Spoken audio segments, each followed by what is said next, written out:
I'm Kelsey Hubbard, joined again by Mary Anastasia O'Grady, who writes the Americas column for the Wall Street Journal. And Mary, there was a final presidential debate, and the issue of Colombia came up in the realm of free trade. And you take issue with some of the responses that Senator Obama gave. What really did you take issue with? Well, John McCain told Obama that it was a bad idea to be opposed to the U.S.-Colombia Free Trade Agreement because he said that the U.S. market is already open to Colombian goods coming this way.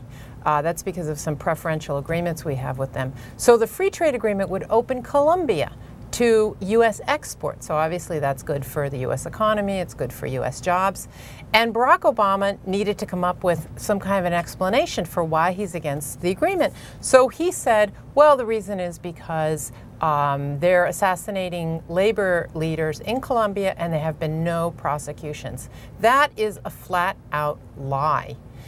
In fact, President Alvaro Uribe, who came into office in 2002 and was reelected again in 2006, has done quite a bit to change both the number of assassinations that have gone on in Colombia of labor union leaders and to increase the number of convictions for those cases.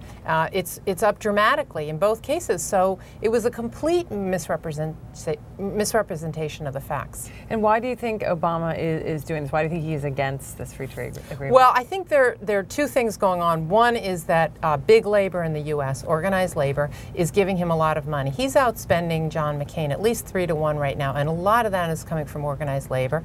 Organized labor has told him, you will go out there and you will argue against free trade agreements, even though it doesn't make any sense, and even though he has to misrepresent the truth in order to sell his idea.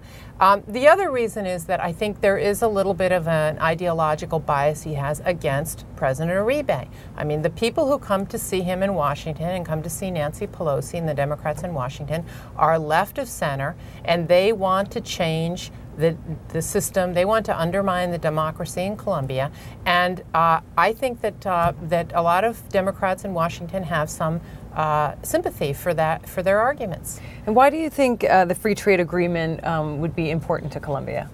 Well, you know, Colombia has suffered an awful lot because of U.S. demand for cocaine. I mean, basically what happens is Americans buy cocaine, all of that money goes into the criminal underworld in Colombia. And what President Uribe has tried to do is right the ship, get the economy growing, and get enough money in order to boost law enforcement, have the courts working well. In other words, confront the criminality.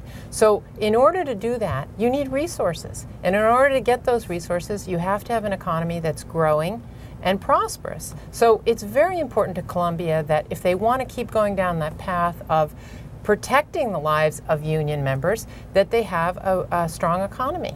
All right, thank you so much. Sure. I've been speaking with Mary Anastasia O'Grady, who writes the Americas column for the Wall Street Journal. I'm Kelsey Hubbard in New York.